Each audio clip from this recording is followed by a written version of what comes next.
بسم اللہ الرحمن الرحیم الحمد للہ رب العالمین والصلاة والسلام علی سید الانبیاء والمرسلین سیدنا محمد وعلی آلہ واصحابہ اجمعین اما بعد باب اثبات عذاب القبر الفصل الاول عن البراء بن عازب رضی اللہ تعالی عنہ عن النبي صلى الله عليه وسلم قال المسلم إذا سئل في القبر يشهد أن لا إله إلا الله وأن محمد رسول الله فذلك قوله يثبت الله الذين آمنوا بالقول الثابت في الحياة الدنيا وفي الآخرة. وفي رواية عن النبي صلى الله عليه وسلم قال يثبت الله الذين آمنوا بالقول الثابت نزلت في عذاب القبر يقال له من ربك فيقول ربي الله ونبي محمد صلی اللہ علیہ وسلم متفق علیہ. محترم بھائیوں، بزرگوں، دوستوں، آج کے درس کے لیے مشکات شریف سے اثبات و عذاب القبر کا انتخاب کیا گیا ہے. ہم لوگ بڑی غفلت میں پڑے رہتے ہیں، حالانکہ مرنے کے بعد جن حالات سے ہمیں دوچار ہونا ہے، سب سے پہلے قبر کا مرحلہ ہمارے سامنے آتا ہے. قبر اس گڑھے کو نہیں کہتے جس میں مرنے کے بعد میت کو دفن کیا جاتا ہے، بلکہ قبر یہ عالم دنیا اور عالم آخرت کے درمیان ایک عالم ہے جس کو عالم برزخ کہا جاتا ہے. عالم برزخ کا مطلب آڑ.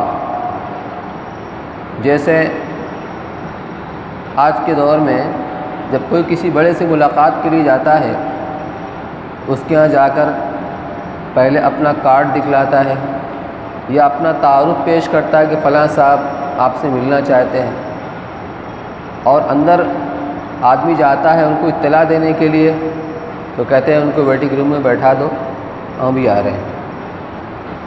تو اب جتنی دیر وہ ویٹنگ روم میں بیٹھا رہے گا، بس یہ سمجھ لیجیے یہ ویٹنگ روم ہے کہ انسان کا جو بھی آخری نتیجہ ہوگا، اچھا یا برا، ثواب یا عذاب، وہ تو آخرت میں ہوگا، لیکن عالم برزخ میں اس کی جھلک سامنے آ جاتی ہے.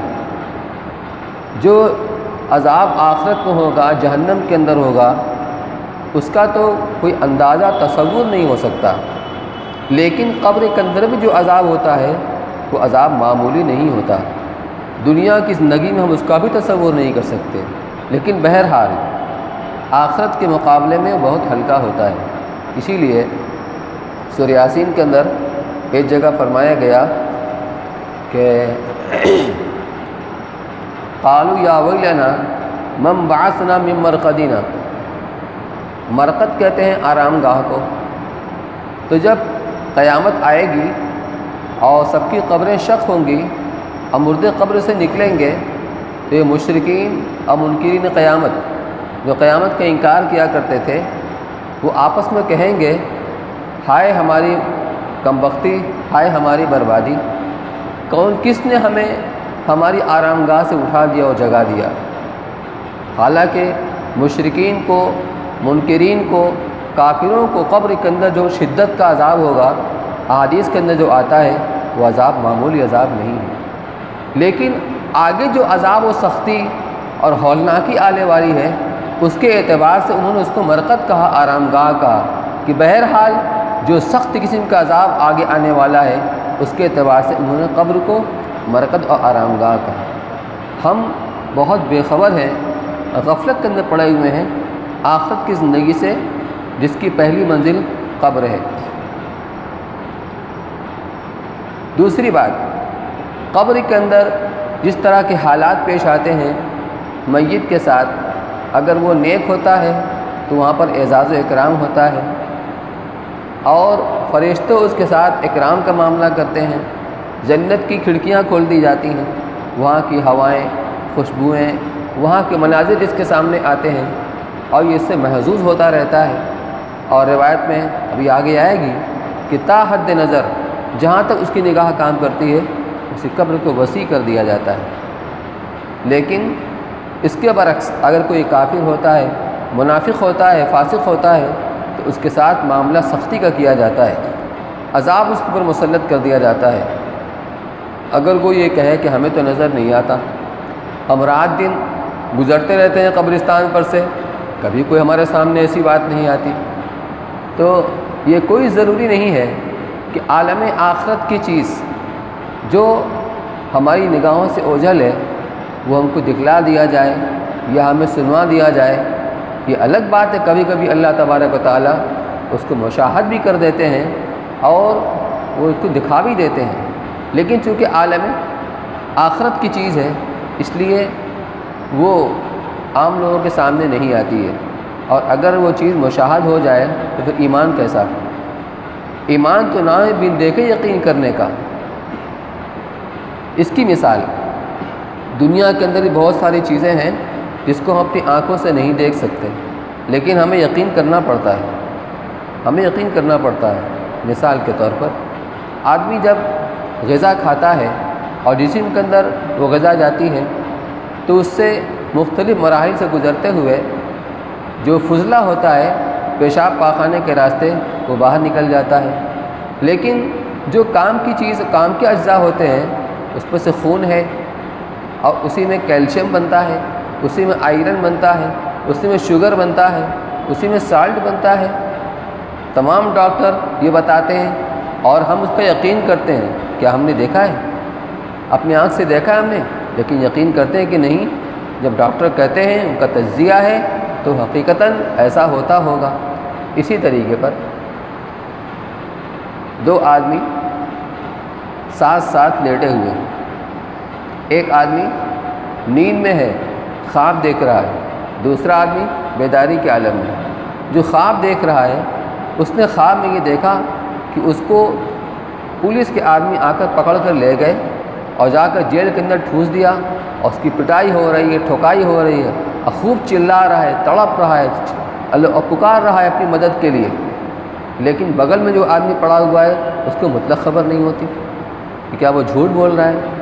وہ جھوٹ نہیں بول رہا ہے، وہ خواب دیکھ رہا ہے، اس کی روح اس سے متاثر ہو رہی ہے، لیکن اس کا ادراک بغل والے کو نہیں ہوتا۔ اسی طرح اگر وہ نعمتوں کے اندر ہو، کسی باغ کے اندر ہو، کسی محل کے اندر ہو، اور وہاں کی نعمتوں سے محظوظ ہو رہا ہو، تو اس کا ادراک بغل میں بیٹھے ہوئے یا لیٹے ہوئے آدمی کو نہیں ہوتا۔ اس لیے قبر کے اندر کے حالات جو قرآن کے اندر بیان کیے گئے، وَإِذَا الْقُبُورُ بُعْثِرَتْ، یا یہاں پر جو آیت ذکر کی گئی ہے، اور جن آیات میں اس کا تذکرہ ہے، یا احادیث کے اندر جو قبر کے اندر ثواب اور عذاب کا تذکرہ ہے، وہ حق ہے، اس پر ہمارا ایمان ہے، اس پر ایمان لائے بغیر ہمارا ایمان کامل و مکمل نہیں ہو سکتا۔ تو آج کے اس درس کے لیے انتخاب کیا گیا ہے اس بات و عذاب القبر کا۔ پہلی روایت حضرت براء ابن عازب رضی اللہ تعالیٰ عنہ سے ہے، یہ نقل کرتے ہیں جناب رسول اللہ صلی اللہ علیہ وسلم سے، آپ نے ارشاد فرمایا کہ المسلم اذا سئل فی القبر، جب کسی مسلمان کو قبر میں داخل کیا جاتا ہے اور اس سے سوال کیا جاتا ہے تو گواہی دیتا ہے اس بات کی کہ اللہ کے سوا کوئی معبود نہیں اور حضرت محمد صلی اللہ علیہ وسلم اللہ کے رسول ہیں۔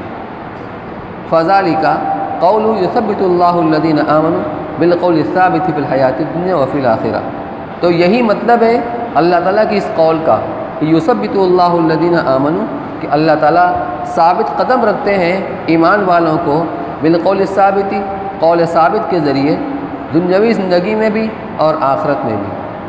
اور ایک روایت میں ہے کہ آپ نے فرمایا یثبت اللہ الذین آمنوا بالقول الثابت، یہ نازل ہوئی ہے عذاب قبر کے سلسلے میں۔ یقال له من ربک، کیونکہ میت سے پوچھا جاتا ہے کہ بتاؤ تمہارا رب کون ہے، فیقول ربی اللہ، وہ کہتا ہے میرا رب اللہ ہے، وہ نبی کی محمد صلی اللہ علیہ وسلم، اور میرے نبی حضرت محمد صلی اللہ علیہ وسلم ہے۔ تو چونکہ یہاں پر قول ثابت سے مراد ہے لا الہ الا اللہ محمد رسول اللہ صلی اللہ علیہ وسلم، جو سوال فرشتے کرتے ہیں اس کا سارا جواب اس کے اندر موجود ہے۔ وہ پہلا سوال کرتے ہیں من رب کا، تمہارا رب کون ہے؟ اس کا اقرار کرتا ہے کلمہ کے اندر لا الہ الا اللہ، کہ اللہ کے سوا کوئی معبود نہیں ہے۔ اور وہ پوچھتے ہیں تمہارا دین کیا ہے؟ بھئی توحید کا ماننا، رسالت کا ماننا، یہی تو دین ہے۔ اور پوچھتے ہیں کہ بتاؤ یہ کون ہے؟ حضور صلی اللہ علیہ وسلم کی یا شبیہ مبارک دکھلائی جاتی ہے، یا درمیان کے سارے حجابات ہٹا دیے جاتے ہیں، براہ راست دکھلایا جاتا ہے کہ کو پہچانو، بتاؤ یہ کون۔ تو تینوں کا جواب اس کلمے کے اندر موجود ہے۔ اللہ تبارک و تعالی دنیا میں جس بندے کو ہدایت عطا فرماتے ہیں اور وہ بندہ ایمان والا ہوتا ہے، کامل ایمان والا ہوتا ہے، تو اللہ تعالیٰ اس کے ایمان اور اخلاص اور ایقان کی برکت سے اس کو ہر حال میں ایمان پر جمائے رہتے ہیں۔ حالات جتنے سخت بھی کیوں نہ ہوں، لیکن ہر طرح کے حالات میں یہ بندہ اپنی ایمان کے اوپر قائم رہتا ہے، جمع رہتا ہے، چاہے اس کو کتنی ہی ناگواریاں، تکلیفیں اور شدائد اور مصائب کا سامنا کیوں نہ کرنا پڑے۔ تو یہ ہے اللہ تعالیٰ اس کو ثابت قدمی عطا فرماتے ہیں اور جماع عطا فرماتے ہیں دنیاوی زندگی میں، یعنی ہر طرح کے حالات میں اپنے ایمان کے اوپر قائم رہتا ہے، ایمان ہاتھ سے دینا گوارا نہیں کرتا، چاہے جان چلی جائے۔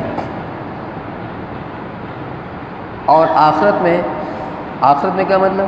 آخرت کی منزل شروع ہوتی ہے قبر ہی سے۔ من مات فقط قامت قیامتہ، جو آدمی مر جاتا ہے، جس کی موت آ جاتی ہے، اس سے گویا قیامت قائم ہو جاتی ہے، کیونکہ قیامت میں جو اس کے آخری حالات ہونے ہیں اس کی جھلک تو موت کے اوپر شروع ہو جاتی ہے۔ اللہ کا اگر محبوب بندہ ہوتا ہے تو اکرام و اعزاز ملک الموت کی طرف سے، فرشتوں کی طرف سے، اور اللہ کے ناپسندیدہ بندہ ہے تو اس کے مطابق اس کے ساتھ معاملہ اور سلوک کیا جاتا ہے۔ اس سلسلے میں ایک واقعہ یاد آیا، حضرت عبداللہ بن حذافہ سہمی رضی اللہ تعالیٰ اپنے ساتھیوں کے ساتھ ہی گرفتار ہو گئے تھے اور نصرانی بادشاہ نے انہیں گرفتار کر لیا۔ بادشاہ کے سامنے پیش کیے گئے تو اس نے کہا کہ تم ایمان سے پھر جاؤ، یعنی اسلام کو چھوڑ دو اور نصرانیت کو قبول کر لو۔ اگر تم ایسا کر لو گے تو ہم اپنی آدھی سلطنت تمہیں دے دیں گے اور اپنی لڑکی سے تمہاری ہم شادی کر دیں گے۔ اب دیکھیے کتنی زبردست پیشکش ہے، حالات کیسے ہیں۔ اگر تم اسلام کو ترک کر کے نصرانیت کو اختیار کر لو گے تم آدھی سلطنت تمہیں دے دیں گے، یعنی زندگی میں تم عوش کرو گے، بادشاہی کرو گے، اور اپنی لڑکی سے تمہاری شادی کر دیں گے۔ انہوں نے کہا اے بادشاہ تو آدھی نہیں، اپنی پوری سلطنت دے دے۔ اول تو تیرے بس میں نہیں، ہفت اقلیم کی بادشاہت بھی دے دے، میں اتنی دیر کے لیے ایمان چھوڑنے کے لیے تیار نہیں ہوں کہ میں آنکھ بند کروں اس سے پہلے میں ایمان والا، اور آنکھ بند کر کے فوراً آنکھ کھولوں میں ایمان والا۔ تو جتنی دیر پلک جھپکی ہے، پلک جھپکنے کے بقدر ہی میں ایمان چھوڑنے کو تیار نہیں ہوں۔ کیا بات کر رہے ہو؟ تو اس نے کہا تو پھر تمہیں آگ کے اوپر کڑھایا چڑھا جائے گا، اس میں پانی کھولایا جائے گا، اور کھولتے ہوئے پانی میں تمہیں ڈال دیا جائے گا، اور ہڈیوں پر سے گوشت الگ ہو جائے گا، اور جو جی میں آئے کرو۔ اب تصور کریں، اپنے اوپر لگ کر سوچیں، کیا ہمارے اندر جرأت ایمانی، یہ ہمت ہے؟ لیکن ان لوگوں نے ایمان پر محنت کی تھی، قربانیاں دی تھیں، تو ایمان ان کے دلوں کے اندر راسخ ہو گیا تھا۔ یہ ہے یثبت اللہ الذین آمنوا بالقول الثابت، کہ اللہ تعالیٰ ان کو اس ایمان کے اوپر جمائے رکھتے ہیں، ثابت قدمی عطا فرماتے ہیں۔ تو انہوں نے صاف کہہ دیا جو جی میں کرو، ایمان نہیں چھوڑ سکتا۔ تو اس نے جلاد کو حکم دیا کہ جاؤ ان کو کڑھائی کے اندر ڈال دیا جائے، اور جلاد لے کر کے چلا تو ان کی آنکھ سے آنسو جاری ہو گئے۔ تو اس نے آ کر بادشاہ سے کہا، وہ تو رو رہے ہیں، تو واپس لے کر آؤ۔ یہ واپس لے کر آئے، کہا میں تو پہلے ہی کہہ رہا تھا کہ عقل مندی کا تقاضا یہ ہے کہ تم آدھی سلطنت قبول کر لو، میری لڑکی سے شادی کر لو، زندگی بھر موج کرو۔ تو کہا بادشاہ اگر تم یہ سمجھ رہے ہو کہ میں موت کے ڈر سے رو رہا ہوں تو تم غلط سمجھ رہے ہو۔ اور پھر کیوں رو رہے ہو؟ کہ میں اس لیے رو رہا ہوں کہ اللہ نے جس نے مجھے یہ جان دی، زندگی کی نعمت دی، اللہ نے مجھے ایک ہی جان دی ہے، جو آج اس کی نسبت پر اس کی راہ میں قربان کرنے کا مجھے موقع ملا ہے، کاش جتنے روئے میرے بدن کے اوپر ہیں اتنی جان مجھے ملتی تو میں ایک ایک کر کے سب اللہ کی راہ میں قربان کر دیتا، میں اس پر ہو رہا ہوں۔ اس بادشاہ کے اوپر اثر ہوا، اس نے ان کو تمام ساتھیوں کو چھوڑ دیا۔ تو میرے بھائیو بزرگوں، یہ ہے ایمان پر ثبات قدمی۔ جب ایمان دلوں کے اندر راسخ ہو جاتا ہے، ایمان کا اور یقین کا نور دل کے اندر داخل ہو جاتا ہے، تو بڑی سے بڑی مصیبت بندہ سہنے کو تیار ہو جاتا ہے، لیکن ایمان ہاتھ سے نہیں چھوڑتا۔ وعن انس رضی اللہ تعالیٰ عنہ قال قال رسول اللہ صلی اللہ علیہ وسلم ان العبد اذا وضع في قبره وتولى عنه اصحابه انه ليسمع قرع نعالهم اتاه ملكان فيقعدانه فيقولان ما كنت تقول في هذا الرجل۔ حضرت انس رضی اللہ تعالیٰ عنہ روایت کرتے ہیں کہ رسول اللہ صلی اللہ علیہ وسلم نے ارشاد فرمایا کہ بندہ جب مرنے کے بعد اپنی قبر میں رکھا جاتا ہے اور اس کے احباب، اس کے رشتہ دار جو اس کو دفن کرنے کے لیے آئے تھے، جب واپس جانے لگتے ہیں تو وہ ان کے جوتوں کے آہٹ کو سنتا ہے، یعنی اللہ کی طرف سے اس کو یا روح لوٹا دی جاتی ہے اور اتنی اس کو صلاحیت دے دی جاتی ہے کہ وہ قبر کے اندر پڑا ہوا لوگوں کے واپس جانے کی اور اس کی چاپ کی آواز کو سنتا ہے۔ اتاہ ملکانی، تو جب لوگ چلے جاتے ہیں اور ان کے واپس جانے کی آہٹ دھیرے دھیرے ختم ہو جاتی ہے تو دو فرشتے آتے ہیں، فیقعدانہ، اور آ کر اس کو بیٹھاتے ہیں، فیقولان، اور اس سے سوال کرتے ہیں اور کہتے ہیں ما کنت تقول فی ھذا الرجل لمحمد صلی اللہ علیہ وسلم، کہ تم ان صاحب کے بارے میں یعنی حضرت محمد صلی اللہ علیہ وسلم کے بارے میں کیا کہتے ہو، تمہارا کیا عقیدہ ہے؟ فاما المؤمن فیقول اشہد انہ عبد اللہ ورسولہ، تو اگر وہ بندہ مومن ہوتا ہے تو وہ کہتا ہے میں گواہی دیتا ہوں کہ وہ اللہ کے بندے اور اس کے رسول ہیں۔ فیقال لہ انظر الی مقعدک من النار، یہاں تو مختصر سوال اور جواب ذکر کیا گیا ہے، دوسری روایت کے اندر اس کی تفصیل ہے جو آگے آ رہی ہے۔ تو جب وہ اس امتحان کے اندر پاس ہو جاتا ہے اور صحیح جواب دے دیتا ہے تو اس سے کہا جاتا ہے ذرا اپنا جہنم کا ٹھکانہ دیکھو، یعنی مرنے والے کو چاہے وہ نیک ہو چاہے بد ہو دونوں ٹھکانہ دکھلایا جاتا ہے، دونوں ٹھکانہ دکھلایا جاتا ہے۔ اگر وہ نیک بندہ ہوتا ہے، جنتی ہوتا ہے، تو سب اس کو پہلے جہنم کا ٹھکانہ دکھلایا جاتا ہے کہ اگر تمہاری زندگی دوسری ہوتی اور تم اللہ کو ناراض کرنے والے ہوتے تو تمہارا ٹھکانہ وہ ہوتا، لیکن اب تمہارا ٹھکانہ یہ ہے، جنت دکھلائی جاتی ہے اس کو، تو اس سے اس کی انتہائی خوشی ہوتی ہے، انتہائی مسرت ہوتی ہے کہ اللہ نے اس سے اس کو بچا دیا جہنم سے۔ تو اس سے کہا جاتا ہے انظر الی مقعدک من النار، کہ اپنا جہنم کا ٹھکانہ دیکھ لو، یعنی اگر جہنم والی زندگی تم گزارتے تو تمہارا وہ ٹھکانہ ہوتا۔ قد ابدلک اللہ بہ مقعد من الجنہ، لیکن اللہ نے تم کو جنت کا ٹھکانہ دیا ہے اور اس کو جنت کے ٹھکانے سے بدل دیا ہے۔ فیراہما جمیعا، تو وہ دونوں کو دیکھتا ہے، ایک جھروکے سے جہنم کا منظر بھی دیکھتا ہے اور ایک کھڑکی سے جنت کے مناظر کو بھی دیکھتا ہے۔ وہ اما المنافق والکافر، اور جہاں تک منافق اور کافر کا سوال ہے فیقال لہ ما کنت تقول فی ھذا الرجل، ان سے بھی یہ سوال کیا جاتا ہے کہ ان صاحب کے بارے میں تمہارا کیا خیال ہے، تمہارا کیا عقیدہ ہے؟ فیقول لا ادری، تو وہ کہتا ہے لا ادری، میں نہیں جانتا، مجھے کچھ پتہ نہیں ہے۔ کنت اقول ما یقول الناس، میں وہی کہتا ہوں جو لوگ کہا کرتے تھے۔ فیقال لہ لا دریت ولا تلیت، تو اس سے کہا جائے گا کہ تم نے معلوم نہیں کیا اور نہ تم نے تلاوت کیا۔ اس کا ایک مطلب تو ہے کہ تم نے تلاوت نہیں کیا، دریتا تم نے تحقیق نہیں کیا۔ ایک تو آدمی کسی چیز کی تحقیق کرتا ہے، کوئی مسئلہ آ کے اٹک گیا، نماز کے اندر کوئی مسئلہ پیش آ گیا، اب گئے مولانا صاحب کٹے، مولانا ایسا ایسا ہو گیا ہے، کیا مسئلہ ہے؟ ادھر والا تھوڑا سا بس۔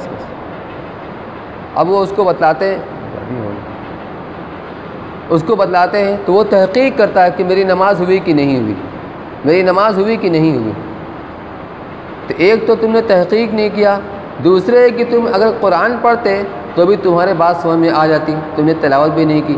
اور ایک اس کا مطلب یہ ہے کہ تم نے جو لوگ صحیح راستے کے اوپر قائم تھے تم نے اس کی اتباع نہیں کی، ان کی اتباع نہیں کی، اس لیے آج تم صحیح جواب نہیں دے پا رہے ہو۔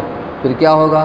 جب جواب نہیں دے پائے گا، یضرب بمطارق من حدید، تو اس کو لوہے کے گرز سے اس کو پیٹا جائے گا، ضربتاً، اور ایسی مار ماری جائے گی، فیصیح صیحۃ یسمعها من یلیہ غیر الثقلین، تو اس مار کے اثر سے وہ چیخے گا، چلائے گا، اور اس کی آواز کو انسان اور جنات کے علاوہ ساری مخلوق سنیں گی۔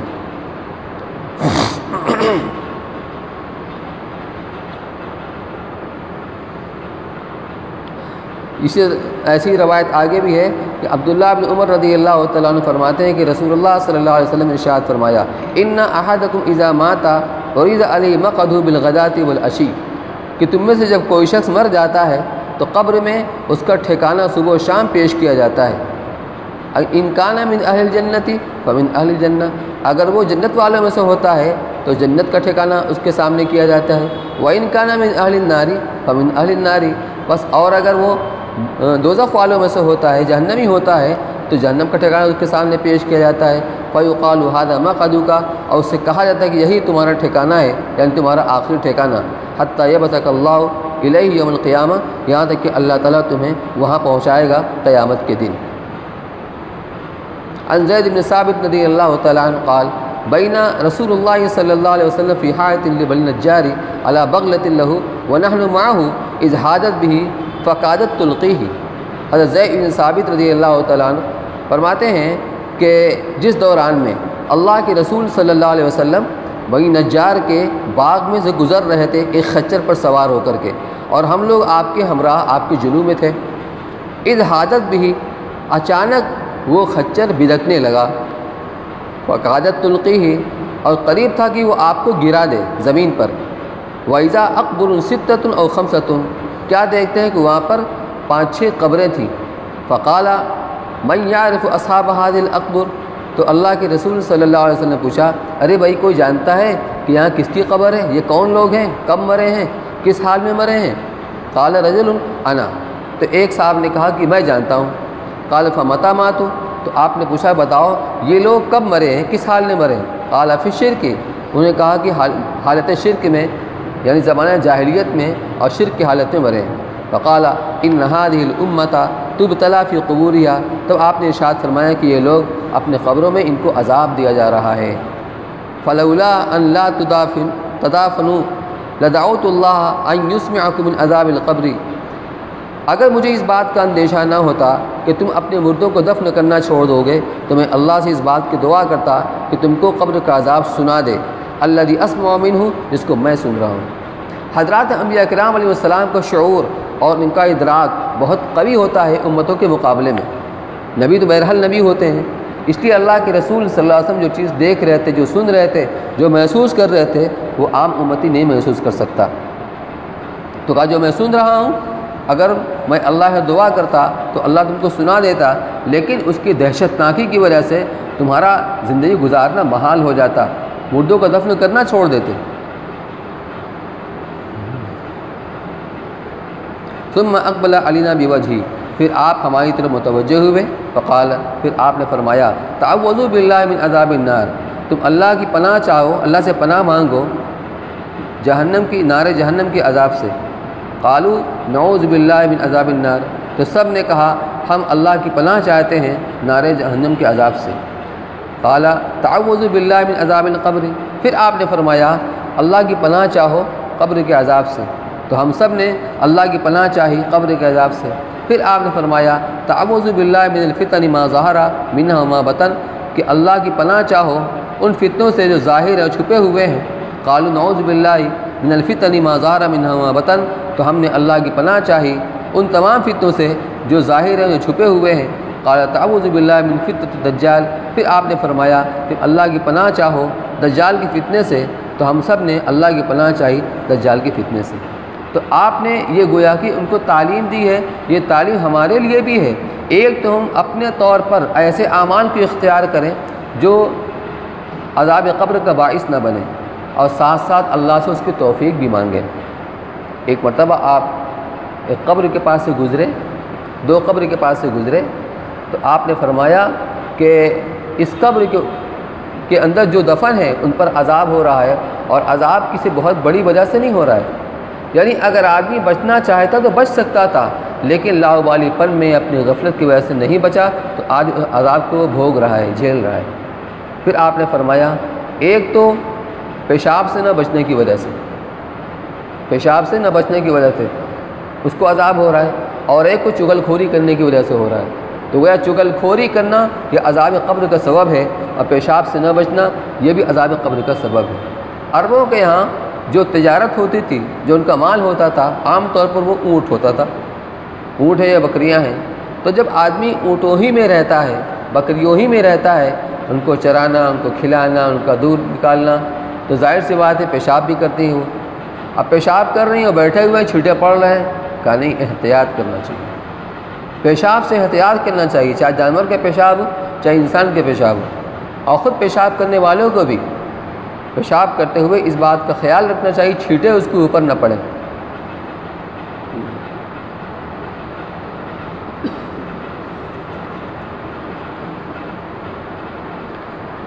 عن ابی ہریرہ رضی اللہ تعالی عنہ قال قال رسول اللہ صلی اللہ علیہ وسلم اذا اقبر المیت اتاہ ملکان اسودان ازرقان۔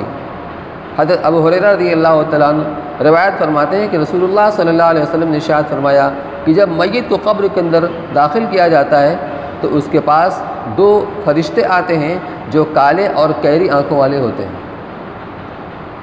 یا نیلی آنکھوں والے ہوتے ہیں، یعنی آنکھ کا رنگ ایسا ہوتا ہے کہ دیکھ کر ہی آدمی کو خوف معلوم ہو، کالی اور نیلی۔ یقال لأحدہما المنکر وللآخر النکیر، ان میں سے ایک کو منکر کہا جاتا ہے اور دوسرے کو نکیر کہا جاتا ہے۔ فیقولان ما کنت تقول فی ھذا الرجل، تو وہ اس مردے سے کہتے ہیں کہ تم ان صاحب کے بارے میں کیا کہتے ہو، تمہارا کیا خیال ہے؟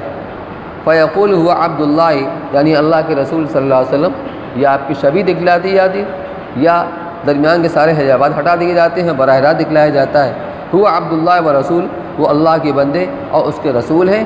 اشہد ان لا الہ الا اللہ وان محمد عبدہ ورسولہ، میں گواہی دیتا ہوں اس بات کی کہ اللہ کے سوا کوئی معبود نہیں اور محمد صلی اللہ علیہ وسلم اللہ کے بندے اور اس کے رسول ہیں۔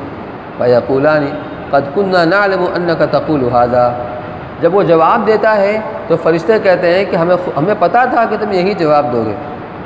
اب سوال ہے کہ ان کو پتہ کیسے تھا؟ جب پتہ تھا بھی سوال کیوں کیا؟ تو سوال تو اس لیے کیا کہ اللہ کا حکم ہے، وہ تو کریں گے، اور پتہ اس لیے تھا ہو سکتا ہے کہ مومن کی کوئی ظاہری علامت، کوئی پیشانی پر چمک ایسی ہوتی ہو جس بات کی علامت ہے کہ مومن ہے، تو اس سے کچھ ان کو انداز ہو جاتا ہوگا۔ حضرت عمر رضی اللہ تعالیٰ عنہ جب عذاب قبر کی شدت کو جب سنا تو اللہ کے رسول صلی اللہ علیہ وسلم سے پوچھا کہ یا رسول اللہ، جب ہم قبر میں جائیں گے تو کیا ہمارا ہوش حواس باقی رہے گا؟ اپنے ہوش حواس کے اندر رہیں گے؟ آپ نے فرمایا ہاں، اور پھر ہم سمجھ لیں گے، نپٹ لیں گے وہاں پر۔ تو ہم جانتے تھے کہ تم یہی جواب دو گے۔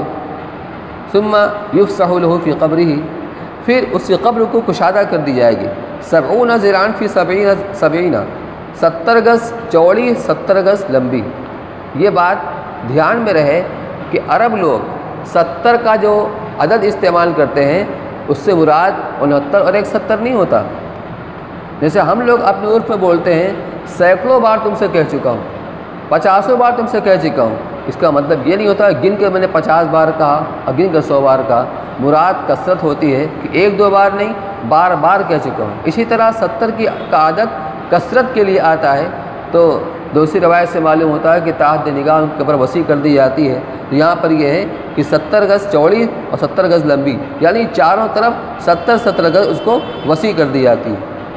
ثم ینور له فیہ، اور پھر اس قبر کو روشن کر دیا جاتا ہے۔ ہم تو یہی دیکھتے ہیں کہ یہاں تو ایک قبر میں کتنے مردے گڑتے رہتے ہیں، ایک مردے کو گاڑا اور کچھ دن بعد دوسرے کو گاڑا اور تین ہی جگہ ملتی ہے۔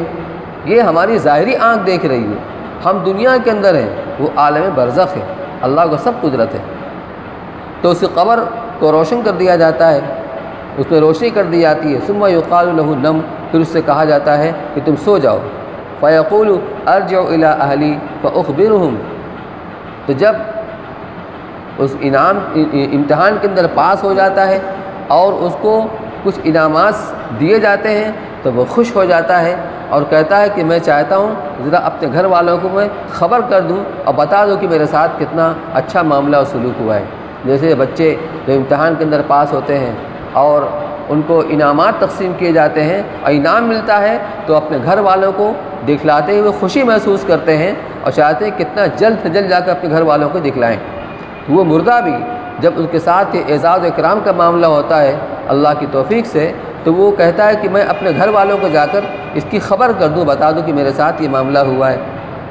ارجو الی اہلی فاخبرہم فیقولان نم کنومۃ العروس، تو اس سے کہا جاتا ہے تم دلہن کی طرح سو جاؤ۔ اگر وہ عورت ہے تو دلہن کی طرح سو جاؤ، اور اگر مرد ہے تو دلہا کی طرح سو جاؤ، یا مرد ہو چاہے عورت ہو۔ جب دلہن جو پہلی رات میں آتی ہے اور اس کو اس کے خصوصی کمرے کے اندر پہنچایا جاتا ہے جو اس کے لیے آراستہ کیا جاتا ہے، تو بچوں تک کو تنبیہ کی جاتی ہے کہ شور مت کرو، شور مت کرو، دلہن سوئی ہوئی ہے، یعنی اس کا اتنا اعزاز و اکرام ہوتا ہے۔ اب اس کو آ کر کون جگاتا ہے اور دلہن کس کو پسند کرتی کہ مجھے آ کر جگائے؟ وہ اس کا محبوب ترین شوہر ہوتا ہے، اور شوہر کے لیے محبوب ترین بیوی ہوتی ہے۔ تو اس سے کہا جاتا ہے کہ نم کنومۃ العروس، کہ تم دلہن کی طرح سو جاؤ۔ الذی لا یوقظہ الا احب الیہ اہلہ الیہ، جس کو اس کا محبوب ترین شخص اس کو جگاتا ہے، وہ کسی اور کے جگانے کو پسند نہیں کرتی بلکہ اپنے شوہر کے جگانے کو پسند کرتی ہے۔ حتی یبعثہ اللہ بمضجعہ، یہاں تک کہ اللہ تعالیٰ قیامت کے دن اس کو اس کی جگہ سے اٹھائیں گے، زندہ کریں گے۔ وَإِن كَانَ مُنَافِقًا، اور اگر وہ خدا نخواستہ منافق ہوا، منافق کسے کہتے ہیں کہ وہ صرف ظاہر میں اپنے اسلام کو ظاہر کر رہا ہو لیکن دل میں ایمان نہ ہو، دل میں ایمان نہ ہو، ظاہر داری میں صرف یہ دکھلانے کے لیے کہ ہم مسلمان ہیں، نماز بھی پڑھتے ہیں، روزہ بھی رکھتے ہیں، سب کام کرتے ہیں، لیکن دل میں ایمان نہیں ہوتا، اور اصل دل کا ایمان معتبر ہے۔ تو یہ منافق اگر ہوا، قال سمعت الناس یقولان قولا فقلت مثلہ، تو وہ کہے گا لوگوں کو ہم نے ایک بات کہتے ہوئے سنا تھا، وہی میں بھی کہتا ہوں۔ جو لوگ کہتے ہیں جو دنیا میں اس نے کیا تھا، دیکھا دیکھی، وہی میں بھی کہتا ہوں۔ لا ادری، لیکن مجھے پتہ نہیں یہ کون ہے۔ فیقولان قد كنا نعلم انک تقول ذلک، تو فرشتے کہتے ہیں ہمیں پتہ تھا کہ تم یہی جواب دو گے کیونکہ تم منافق ہو، تم صحیح جواب دے نہیں سکتے۔ فیقال للارض التئمی علیہ، تو پھر قبر سے کہا جائے گا کہ اس کے اوپر تم مل جا، اس کے اوپر مل جا۔ فتلتئم علیہ، تو وہ دونوں طرف کی زمین اس پر مل جاتی ہے۔ فتختلف اضلاعہ، اور اس کی پسلی کی ہڈیاں ایک دوسرے میں اس طرح گھس جاتی ہیں اس کے ملنے کی وجہ سے۔ فلا یزال فیہا معذبا، اور برابر اس کے اوپر عذاب ہوتا رہتا ہے۔ حتی یبعثہ اللہ بمضجعہ ذالک، یہاں تک کہ اللہ تعالیٰ قیامت کو اس کو اس سے اٹھائیں گے۔ وعن براء ابن عازب رضی اللہ تعالیٰ عنہ عن رسول اللہ صلی اللہ علیہ وسلم قال یاتیہ ملکان فیجلسانہ، حضرت براء ابن عازب رضی اللہ تعالیٰ فرماتے ہیں کہ جب میت قبر کے اندر داخل کر دیا جاتا ہے، پیچھے آ چکا ہے کہ جب دفن کرنے والے دفن کر کے لوٹ جاتے ہیں، واپس چلے جاتے ہیں، تب دو فرشتے آتے ہیں، یہ آتی ہے ملکانی، دو فرشتے آتے ہیں، فیجلسانہ، اور اس کو اٹھا کر بیٹھاتے ہیں یا اس سے کہتے ہیں بیٹھ جاؤ۔ فیقولان لہ من ربک، جب بیٹھ جاتا ہے تو اس سے سوال کرتے پوچھتے بتاؤ تمہارا رب کون ہے؟ فیقول ربی اللہ، وہ کہتا ہے میرا رب اللہ ہے۔ یہ بات ذہن میں رہے، وہاں یہ زبان کام نہیں کرے گی، جواب تو زبان ہی سے دے گا، مطلب ایک آدمی کو جواب رٹ لیتا ہے کہ ٹھیک ہے ہم یہ جواب دے دیں گے، وہاں یہ کام نہیں آئے گا۔ دل میں کیا ہے، اللہ کی ربوبیت تمہارے دل کے اندر کتنی اتری، تم نے اللہ کو رب مانا تھا کہ نہیں مانا تھا؟ فیقولان لہ من ربک، وہ اس سے پوچھیں گے بتاؤ تمہارا رب کون ہے؟ فیقول ربی اللہ، وہ کہے گا میرا رب اللہ ہے، میرا رب اللہ ہے۔ فیقولان لہ ما دینک، پھر اس سے پوچھیں گے بتاؤ تمہارا دین کیا ہے؟ فیقول دین الاسلام، تو وہ کہے گا میرا دین اسلام ہے۔ فیقولان ما ھذا الرجل الذی بعث فیکم، پھر وہ اس سے پوچھیں گے کہ بتاؤ جو صاحب تمہارے درمیان میں مبعوث کیے گئے تھے، یعنی نبی بھیجے گئے تھے، وہ کون ہے؟ فیقول هو رسول اللہ صلی اللہ علیہ وسلم، اس کے جواب میں وہ کہے گا کہ وہ اللہ کے رسول صلی اللہ علیہ وسلم ہیں۔ فیقولان لہ وما یدریک، تو اس سے فرشتے پوچھتے ہیں کہ تمہیں کیسے پتہ چلا؟ وہ آئے تھے 1400 سال پہلے اور تمہاری پیدائش 1400 سال کے بعد ہوئی تھی، تو تمہیں کیسے پتہ چلا کہ اللہ کے رسول ہیں؟ فیقول قرأت کتاب اللہ، وہ کہے گا میں کیسے نہیں معلوم کروں گا، مجھے کیسا نہیں پتہ چلے گا، میں نے کتاب اللہ پڑھی تھی، فآمنت بھی، میں اس پر ایمان لایا تھا، وصدقت، اور میں نے تصدیق کی تھی آپ کی، فذلک قولہ یثبت اللہ الذین آمنوا بالقول الثابت، یہ مطلب ہے اللہ تعالیٰ کے اس قول کا کہ یثبت اللہ الذین آمنوا بالقول الثابت، کہ اللہ تعالیٰ ثابت قدمی عطا فرماتے ہیں ایمان والوں کو اس کلمے کے ذریعے سے جو کہ قول ثابت ہے دنیا کی زندگی میں بھی اور آخرت میں بھی۔ قال فینادی منادی من السماء ان صدق عبدی، جب یہ سوال جواب ہو لیتا ہے تو آسمان سے ایک آواز آتی ہے، چاہے اللہ تعالیٰ فرماتے ہوں یا اللہ کی طرف سے کوئی منادی، کیا؟ ان صدق عبدی، میرے بندے نے سچ کہا۔ خدا کرے ہم سب کے ساتھ بھی یہی معاملہ ہو، بس اتنی ہی دیر ہے کہ اللہ تعالیٰ فرما دیں صدق عبدی، میرا بندہ جو کہہ رہا ہے سچ کہہ رہا ہے، سچ کہہ رہا ہے، تو وہاں زبانی جمع خرچ کام نہیں آئے گا، دنیا کی زندگی میں جو کر کے گئے وہ کام آئے گا۔ اپنے رب کو تم نے پہچانا کہ نہیں پہچانا، دین سے تمہارا تعلق تھا کہ نہیں تھا، تمہاری وابستگی تھی کہ نہیں تھی، تو میرے بندے نے سچ کہا۔ اب یہ کیا ہے؟ یہ امتحان میں پاس ہو گیا، اس کے کامیابی کی سند مل گئی، اور اب نمبر ہے انعام کا۔ انعام کیا ہے؟ فَفْرِشُوهُ مِنَ الْجَنَّةِ، جنت کا بچھونا بچھا دو اس کے لیے۔ ہم نے کہاں اس کو ڈالا؟ مٹی کے اوپر، مٹی کے اوپر، کوئی فرش نہیں، کوئی بستر نہیں، لیکن اپنے عمل کی وجہ سے اب اس کے لیے انتظام ہو رہا ہے، اعزاز و اکرام ہو رہا ہے کہ اللہ کی طرف سے حکم ہوا فَفْرِشُوهُ مِنَ الْجَنَّةِ، جنت کے بچھونا بچھا دو، وَالْبِسُوهُ مِنَ الْجَنَّةِ، جنت کا لباس پہنا دو، جنت کے بچھونا بچھا دو، جنت کا لباس پہنا دو، وَافْتَحُوا لَهُ بَابًا إِلَى الْجَنَّةِ، اور جنت کی طرف ایک کھڑکی کھول دو، دروازہ کھول دو، تاکہ وہاں کی ہوائیں آتی رہیں، خوشبوئیں آتی رہیں، وہاں کے مناظر سے یہ محظوظ ہوتا رہے۔ فَيُفْتَحُ، تو کھڑکی کھول دی جائے گی، قَالَ فَيَأْتِهِ مِنْ رَوْحِهَا وَطِيبِهَا، فرماتے ہیں کہ پھر جنت سے اس کی ہوائیں آتی رہیں گی، اس کی خوشبوئیں آتی رہیں گی، وَيُفْسَحُ لَهُ فِيهَا مُدَّ بَصَرِهِ، اور اس کے لیے اس کی قبر تا حد نگاہ وسیع کر دی جائے گی، تا حد نگاہ وسیع کر دی جائے گی۔ وَأَمَّا الْكَافِرُ، اور جہاں تک کافر کا تعلق ہے، فَذَكَرَ مَوْتَهُ، تو آپ نے اس کی موت کا ذکر فرمایا، قَالَ وَيُعَادُ رُوحُهُ فِي جَسَدِهِ، یعنی قبر میں داخل ہونے کے بعد، تو قبر کا مطلب یہ قبر کا صرف گڑھا نہیں ہوتا ہے، میں نے شروع میں عرض کیا تھا اس کا مطلب ہوتا ہے عالم برزخ۔ اس لیے اگر کوئی دھماکہ ہوا اور اس کے اندر وسفوٹ ہوا اور بدن کے چیتھڑے اڑ گئے، پتہ ہی نہیں چلا بدن کہاں گیا، یا جانور نے کھا لیا، یا دریا میں غرق ہو گیا، کسی اور طریقے سے اب اس قبر میں دفن نہیں کیا گیا، اس کا وجود ہی ختم ہو گیا، تو اس کی قبر کہاں ہے؟ اس لیے قبر سے مراد ہے عالم برزخ، کہ مرنے کے بعد اور قیامت سے پہلے انسان جو عالم برزخ میں رہتا ہے وہ، اور ثواب اور عذاب کا تعلق اس کے روح سے ہوتا ہے۔ جسم تو سڑ گل کے ختم ہو جاتا ہے، جب قبر کے اندر جسم کو رکھا جاتا ہے تو جسم کچھ دن رہتا ہے، پھر اس کے اندر کیڑے پڑتے ہیں اور کیڑے کھا کے ختم کر دیتے ہیں، پھر ہڈیاں بچتی ہیں، پھر ہڈیاں دھیرے دھیرے وہ بھربھری ہو جاتی ہیں، اس کے بعد ان کا وجود ختم ہو جاتا ہے۔ تو عذاب اور ثواب کا تعلق اس کے روح سے ہوتا ہے، جسم صرف ایک واسطہ ہے۔ اس دنیا کے اندر بھی انسان کے اوپر تکلیف آتی ہے اور جو راحت آتی ہے، جسم راحت کو ہی محسوس کرتا ہے، تکلیف کو ہی محسوس کرتا ہے، جسم ایک واسطہ ہوتا ہے، راحت اور تکلیف کا تعلق روح سے ہوتا ہے۔ چنانچہ جہاں جہاں روح ہوتی ہے وہاں وہاں خون سرایت کیے وہ ہوتا ہے۔ آپ دیکھیے ہم ناخن کاٹتے ہیں، تکلیف ہوتی ہے؟ تکلیف ہوتی ہے؟ نہیں ہوتی، کیونکہ اس کے اندر خون سرایت نہیں کیے ہوئے ہیں۔ جب خون نہیں تو وہاں پر روح بھی نہیں ہے، وہاں روح بھی نہیں ہے۔ بال کاٹتے ہیں، تکلیف ہوتی ہے؟ وہاں روح نہیں ہے، اس لیے وہاں خون بھی نہیں ہے۔ اسی طرح پیر کے نیچے کا چمڑا جو موٹا ہوتا ہے اگر کبھی جاڑے وغیرہ کے اندر اس کو کاٹ کے نکالتے ہیں کوئی تکلیف ہوتی ہے؟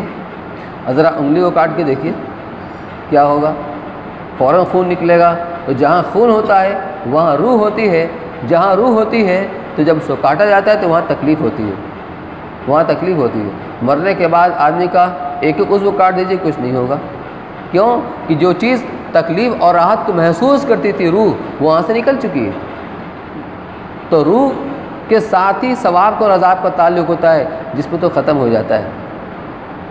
اس لیے اگر کوئی دھماکے کے اندر اور وسفوٹ کے اندر اس کا وجود ختم ہو گیا، یا دریا میں غرق ہو کے ختم ہو گیا، مچھلیوں نے کھا لیا یا کسی جانور نے کھا لیا، تو اس کا بھی عالم برزخ ہوتا ہے۔ تو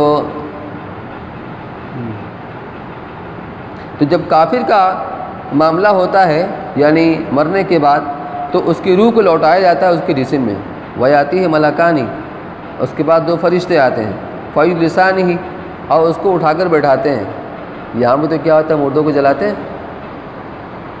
ہندو لوگ مردوں کو جلاتے ہیں، قبر میں داخل کرتے نہیں، تو عالم برزخ میں یہ ہوتا ہے ان کے ساتھ معاملہ۔ فیقولانی، تو اس سے کہتے ہیں من رب کا، تمہارا رب کون ہے؟ فیقول ہا ہا لا ادری، وہ کہتا ہے ہائے مجھے کچھ نہیں پتہ، جسے ہم اپنی زبان میں کہتے ہیں ہائے ہائے مجھے کچھ نہیں پتہ، ہا ہا لا ادری۔ فیقولانی لہو ما دینو کا، تو پھر اس سے پوچھتے ہیں تمہارا دین کیا ہے؟ فیقول ہا ہا لا ادری، اس کے جواب میں وہی کہتا ہے ہائے مجھے کچھ نہیں پتہ، میں کچھ نہیں بتا سکتا۔ فیقولانی ما ھذا الرجل الذی بعث فیکم، پھر اس سے تیسرا سوال کرتے ہیں بتاؤ یہ کون شخص ہیں جو تمہارے درمیان میں مبعوث کیے گئے تھے، نبی بنا کر بھیجے گئے تھے۔ فیقول ہا ہا لا ادری، اس کے جواب میں وہ یہی کہتا ہے ہائے مجھے کچھ نہیں پتہ، میں کچھ نہیں بتا سکتا۔ فینادی منادی من السماء، تو پھر آسمان سے ایک ندا دینے والا ندا دیتا ہے ان کذبا، اس نے جھوٹ کہا، اس نے جھوٹ کہا۔ فافرشوا من النار، لہذا جہنم کے بچھونے بچھا دو۔ وہاں اس نے اللہ کو راضی کیا تھا، ایمان کے ساتھ دنیا سے گیا تھا، وہاں اس کا اعزاز و اکرام ہو رہا ہے، یا ایمان ہی نہیں ہے اس کے ساتھ یہ معاملہ ہو رہا ہے۔ اس لیے میرے بھائیوں، ایمان اللہ نے اپنے کرم سے اپنے فضل سے دیا ہے، لیکن اس ایمان کی حفاظت ہم سب کی ذمہ داری ہے۔ اور کوئی بھی چیز اپنے ماحول کے اندر محفوظ رہتی ہے، اینٹی ماحول کے اندر اس کے لیے خطرہ پیدا ہو جایا کرتا ہے۔ اسی لیے کہا جاتا ہے کہ محنت کر کے دین کا ماحول بناؤ، کیونکہ دین کا ماحول رہے گا تو آدمی کے دین پر چلنا آسان ہوگا۔ حدیث میں فرمایا گیا نا الدین یسر، دین آسان ہے۔ کب آسان ہے؟ جب ماحول ہوگا، ماحول ہوگا دین آسان ہے۔ ہم اپنے اس ماحول کے اندر جو بھی چاہے دین کا عمل کر سکتے ہیں۔ ہم سنت کے مطابق نکاح بھی کرتے ہیں مسجدوں کے اندر، لیکن جہاں ماحول نہیں ہے وہاں دیکھ لیجئے کیا ہوتا ہے۔ وہاں حدیث میں اس کو بھی فرمایا گیا کہ دین پر ثابت قدم رہنا ایسا ہوگا جیسے ہاتھ میں انگارہ لینا۔ تو جہاں ماحول نہیں ہے وہاں آپ اس ماحول کے خلاف کسی سنت پر عمل کر کے دیکھ لیجئے کیا حال ہوتا ہے۔ یہ اسی کو دیکھ لیجئے مسجد کے اندر نکاح، جہاں اس کا ماحول نہیں ہے، اگر آدمی سے کہا جائے اس طرح نکاح کرو تو 100 بار سوچے گا کیسے کریں، ماحول نہیں، اپنے خلاف غیر سب خلاف ہو جائیں گے۔ تو اس لیے ایمان اپنے ماحول کے اندر یہ بڑھتا بھی ہے، اور ایمانی اعمال کی توفیق بھی ہوتی ہے اور عمل کرنا آسان بھی ہوتا ہے۔ لیکن جب اینٹی ماحول ہوگا، مخالف ماحول ہوگا، تو وہاں پر اس کے واسطے خطرہ پیدا ہو جاتا ہے۔ ایک کڑھا کے اندر پانی کھول رہا ہے، آپ 1 کلو برف کی ڈلی اس کے اندر ڈال دیجئے، ڈالتے ہی کیا ہو جائے گی، وہ پگھل جائے گی، کیونکہ ماحول کیا ملا اس کو، اینٹی ماحول ملا۔ یا آئس کریم جس پانی کے اندر جمائی جاتی ہے، آپ 1 کلو کھولتا ہوا پانی اس کے اندر ڈالیں گے تو جاتے ہی کیا ہو جائے گا، ٹھنڈا ہو جائے گا، کیونکہ اینٹی ماحول ملا۔ تو ایمان اپنے ماحول کے اندر بڑھتا بھی ہے، پنپتا بھی ہے۔ تو ایمان کی حفاظت ہم سب کی ذمہ داری ہے۔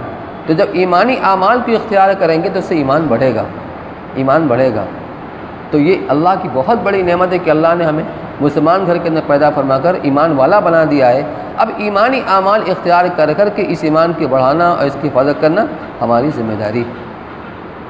تو کہا جائے گا کہ جہنم کا بچھونا بچھا دو، والبسوہ من النار، اور جہنم کے لباس پہنا دو، وافتحوا لہ بابا الی النار، اور جہنم کی طرف ایک کھڑکی کھول دو۔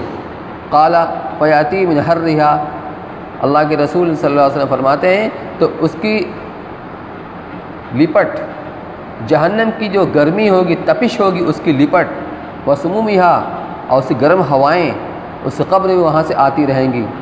قال ویضیق علیہ قبرہ، اور اس پر اس کے قبر کو اتنا تنگ کر دیا جائے گا، حتی تختلف فیہ اضلاع، یہاں تک کہ اس کے پسلی کی ہڈیاں ایک دوسرے میں گھس جائیں گی۔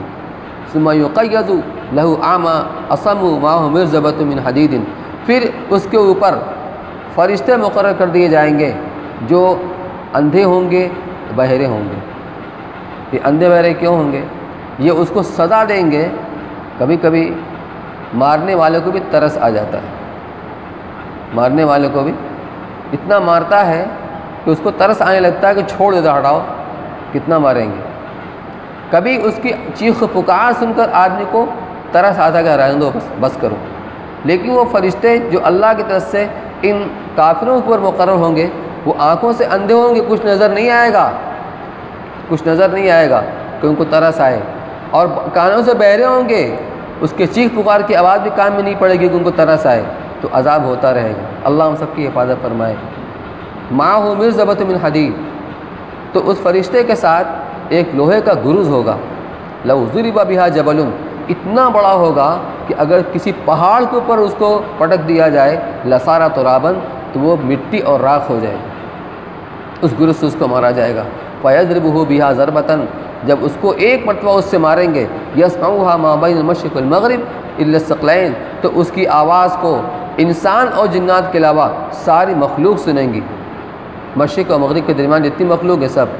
فیصیر ترابا، تو وہ پھر مٹی ہو جائے گا، ایک بار ماریں گے تو بالکل وہ چکنا چور مٹی ہو جائے گا۔ ثم یعاد فی الروح، اس کے بعد اس کی روح کو پھر لوٹائی جائے گی۔ وہ دنیا نہیں کہ ایک بار موت آ گئی ختم ہو گیا معاملہ، وہ تو بار بار اس کو سزا دی جائے گی۔ وعن عثمان رضی اللہ تعالیٰ عنہ انہ کان اذا وقف علی قبر بکا حتی یبل لحیتہ، حضرت عثمان رضی اللہ تعالیٰ عنہ سے منقول ہے کہ جب وہ کسی قبر کے پاس کھڑے ہوتے تو اتنا روتے ان کی داڑھی تر ہو جاتی۔ فقیل لہ تذکر الجنۃ والنار فلا تبکی وتبکی من ھذا، تو ان سے کہا جاتا کہ آپ کے سامنے جنت کا جہنم کا تذکرہ ہوتا ہے تب تو آپ اتنا نہیں روتے، لیکن قبر سے آپ اتنا روتے ہیں، آخر کیوں؟ فقال ان رسول اللہ صلی اللہ علیہ وسلم قال، ارشاد فرمایا کہ اللہ کے رسول صلی اللہ علیہ وسلم نے فرمایا کہ ان القبر اول منزل من منازل آخرتی، کہ قبر آخرت کے منزلوں میں سے پہلی منزل ہے۔ فإن نجا منہ، بس یہی اگر بندہ یہاں نجات پا گیا، فما بعدہ ایسر منہ، تو بعد کی منزلیں اس کے لیے مزید آسان ہو جاتی ہیں۔ وإن لم ینج منہ، اور اگر یہاں سے اس کو نجات نہیں ملی، فما بعدہ اشد منہ، تو بعد کی منزلیں اس کے لیے اور سخت ہوتی چلی جاتی ہیں۔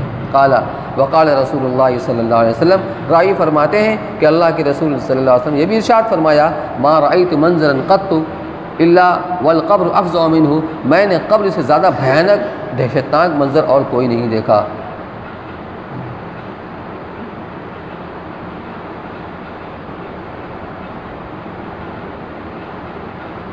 عن جابر رضی اللہ تعالی عنہ ان النبی صلی اللہ علیہ وسلم قال اذا ادخل المیت فی القبر اذا ادخل المیت القبر مسلت له الشمس عند غروبها۔ حضرت جابر رضی اللہ تعالیٰ عنہ روایت کرتے ہیں کہ اللہ کے رسول صلی اللہ علیہ وسلم نے ارشاد فرمایا کہ جب میت کو قبر میں داخل کیا جاتا ہے تو اس کے سامنے ایک صورت مثالی پیش کی جاتی ہے، یہ بھی اس کے امتحان کے لیے، اور اسی میں اس کا امتحان ہوتا ہے کہ قبر میں داخل کرنے کے بعد جب روح لوٹائی جاتی ہے اس کے جسم کے اندر، تو ایسا معلوم ہوتا ہے کہ وہ سورج ڈوب رہا ہے، غروب ہو رہا ہے، اس کی لالی نظر آتی ہے، بس اب ڈوبا کہ تب ڈوبا۔ تو جب آدمی نیند سے اٹھتا ہے آنکھ ملتے ہوئے مسلتے ہوئے، تو اسی طرح وہ بھی قبر کے اندر جب روح لوٹائی جائے گی تو منظر یہ پیش کیا جائے گا اور وہ آنکھ مسلتے ہوئے اٹھے گا، تو مسلت لہ الشمس عند غروبها، تو اس کے سامنے یہ صورت مثالی پیش کی جائے گی، وہ سورج ڈوبنے والا ہے، ڈوب رہا ہے۔ فیجلس، تو وہ اٹھ کر بیٹھے گا، یمسح عینیہ، اپنی آنکھوں کو پوچھتے ہوئے اٹھ کر بیٹھے گا، ویقول دعونی اصلی، اور وہ فرشتوں سے کہے گا ارے چھوڑو پہلے مجھ کو نماز پڑھنے دو، نماز سبق جا رہا ہے۔ یہ بات کون کہے گا؟ جو دنیا میں نماز کو آگے پیچھے کرتا تھا وہ یہ بات کیسے کہے گا؟ یہ تو وہی نہیں کہے گا جو نمازوں کا اہتمام کرتا تھا، وقت سے مسجد کے اندر پہنچتا تھا۔ تو اب جو آدمی دنیا میں نمازوں کا اہتمام کرتا تھا وہ یہاں پر کامیاب ہو جائے گا، عن ابی ہریرہ رضی اللہ تعالی عنہ عن النبی صلی اللہ علیہ وسلم قال ان المیت یصیر الی القبر فیجلس الرجل فی قبره غیر فزع ولا مشغوب۔ حضرت ابو ہریرہ رضی اللہ تعالیٰ عنہ فرماتے ہیں کہ اللہ کے رسول صلی اللہ علیہ وسلم نے ارشاد فرمایا کہ میت جب اپنے قبر میں داخل کیا جاتا ہے تو اس کو بیٹھایا جاتا ہے اپنی قبر میں۔ جب وہ بیٹھتا ہے تو اس کے اوپر کوئی گھبراہٹ اور خوف نہیں ہوتا، حالانکہ نئی جگہ ہے، قبر کے اندر ہے، لیکن جب مومن ہوتا ہے تو اس کے ساتھ یہ اعزاز و اکرام ہوتا ہے، اور ہو سکتا ہے اس کے ایمان کا اثر ہو، اس کو وہاں کوئی خوف کوئی گھبراہٹ نہیں ہوتی۔ ثم یقال، پھر اس سے کہا جاتا ہے فیما کنتا، تم کس دین کے اندر تھے، تمہارا دین کیا تھا، فیما کنتا، فیقول کنت فی الاسلام، وہ کہتا ہے میں اسلام میں تھا، یعنی میرا دین اسلام تھا۔ فیقال ما ھذا الرجل، پھر اس سے پوچھا جاتا ہے بتاؤ یہ صاحب کون ہے، فیقول محمد الرسول اللہ، تو کہتا ہے کہ محمد صلی اللہ علیہ وسلم اللہ کے رسول ہیں، جاءنا بالبینات من عند اللہ، جو اللہ کے پاس سے ہمارے پاس دلائل لے کر آئے تھے، فصدقناہ، ہم نے آپ کی تصدیق کی تھی، فیقال له هل رأیت اللہ، تو اس سے کہا جائے گا کیا تم نے اللہ کو دیکھا ہے، فیقول ما ينبغي لأحد أن يرى اللہ، تو کہے گا کسی کے لیے ممکن ہی نہیں کہ وہ اللہ کو دیکھ سکے۔ فیفرج له فرجة قبل النار، تو جہنم کی طرف ایک روشن دان کھولا جائے گا کہ اس کو وہاں کی چیزیں نظر آئیں گی۔ فینظر الیہ، تو دیکھے گا اس کی طرف، یحتم بعضها بعضا، کہ اس کے شعلے ایک دوسرے کو کھائے جا رہے ہیں، اتنی تیز آگ ہوگی کہ اس کے شعلے اور اس کی لپٹیں ایک دوسرے کو کھائے جا رہے ہیں۔ فیقال له انظر الی ما وقاک اللہ، اس سے کہا جائے کہ دیکھو اس کو دیکھ لو کہ اللہ نے تمہیں اس جھروکے سے تمہاری حفاظت فرمائی، تم بچ گئے اس سے۔ ثم یفرج له فرجة قبل الجنہ، پھر جنت کی طرف ایک کھڑکی کھولی جائے گی، فینظر الی زہرتها وما فیہا، تو وہاں کی باغ و بہار، وہاں کی خوبصورتی کو اور وہاں کے مناظر کو دیکھے گا اور اس کی چیزوں کو دیکھے گا۔ فیقال له ھذا مقعدک علی الیقین، اس سے کہا جائے گا یہ تیرا ٹھکانہ ہے ایمان و یقین پر قائم رہنے کی وجہ سے، علی الیقین کنتا، جس ایمان اور یقین کے اوپر تم قائم تھے اس کی وجہ سے اب تمہارا یہ ٹھکانہ ہے۔ وعلیہ متا، اسی ایمان یقین پر تمہاری موت واقع ہوئی ہے۔ وعلیہ تبعث انشاءاللہ تعالی، اور اسی ایمان یقین پر تمہاری بعثت ہوگی۔ اس کو فرمایا گیا ایک جگہ کہ تحشرون کما تموتون وتموتون کما تحیون، جیسے زندگی گزارے گے ویسی موت آئے گی، جیسی موت آئے گی اسی حال میں تمہارا حشر ہوگا۔ وَيَجْلِسُ الرَّجُلُ السُّوءُ فِي قَبْرِهِ، اور جو اللہ کا نافرمان بندہ ہوتا ہے جب اسے قبر کے اندر بیٹھایا جائے گا تو فزعاً مشغوباً، گھبرایا ہوا ہوگا، خوف زدہ ہوگا، کیونکہ ایمان تو ہے نہیں۔ فیقال له فیما کنت، تو اس سے فرشتے پوچھیں گے یہ بتاؤ تمہارا دین کیا ہے، کس دین میں تم تھے؟ فیقول لا ادری، کہے گا مجھے کچھ نہیں پتہ، مجھے کچھ نہیں پتہ۔ فیقال له ما ھذا الرجل، اس سے کہا جائے گا بتاؤ یہ کون صاحب ہے؟ فیقول سمعت الناس یقولون قولا فقلته، تو کہے گا ہم نے لوگوں کو ایک بات کہتے ہوئے سنا تھا وہی میں بھی کہتا ہوں لیکن مجھے پتہ نہیں۔ فیفرج له فرجة قبل الجنہ، تو اس کے لیے جنت کا ایک جھروکا کھولا جائے گا، فینظر الی زہرتها وما فیہا، تو اس کے وہاں کے مناظر کو اور وہاں کے باغ و بہار کو وہ دیکھے گا، اس کا مشاہدہ کرے گا۔ فیقال له انظر الی ما صرف اللہ عنک، اس سے کہا جائے گا دیکھو اس چیز کی طرف جو اللہ نے تم سے پھیر دیا ہے، یعنی تمہارا ٹھکانہ یہ ہوتا، اگر تم ایمان پر تمہارے یقین پر تمہاری موت ہوتی تمہارا یہ ٹھکانہ ہوتا۔ ثم یفرج له فرجة الی النار، پھر جہنم کی طرف ایک کھڑکی کھولی جائے گی، فینظر الیہا، اس کی طرف دیکھے گا، یحتم بعضها بعضا، کہ اس کے بعض یعنی آگ ایک دوسرے کو کھایا جا رہی ہے شدت کی وجہ سے۔ فیقال له ھذا مقعدک، اس سے کہا جائے گا اب یہ تمہارا ٹھکانہ ہے علی الشک، کیونکہ تمہارا خاتمہ اور موت ایمان پر نہیں ہوئی۔ کنتا علی الشک کنتا وعلیہ متا، شک ہی پر تمہاری موت ہوئی اور شک ہی پر تمہارے بعثت ہوگی، یعنی تم کو حشر میں اٹھایا جائے گا انشاءاللہ تعالی۔ مقصد صرف یہ ہے کہ ہم سب بھی اپنی موت کو، اپنی قبر کو ہم یاد کریں، اس سے آدمی کے حلم مزید کا جو جذبہ ہوتا ہے وہ سرد پڑتا ہے اور آخر کی تیاری کرنے کے لیے کچھ موقع ملتا ہے۔ اللہ تعالیٰ ہم سب کو اس کی توفیق نصیب فرمائے، دعا فرمائے۔